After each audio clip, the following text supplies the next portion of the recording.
আসলে প্রবাস জীবনটা অনেক কষ্টের।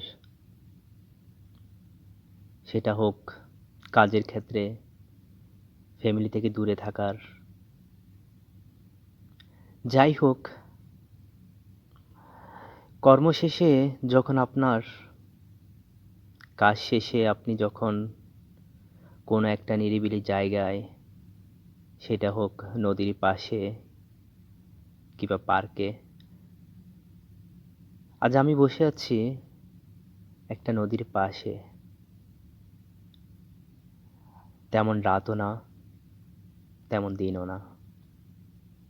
রাত আসবে, সন্ধ্যা হবে এমন একটা পরিবেশে আমি বসে সৃষ্টিকর্তার দেওয়ার এই সুন্দর সৃষ্টিগুলোকে উপভোগ করছি। সাথে মানুষের তৈরি অসাধারণ একটা ব্রিজকেও।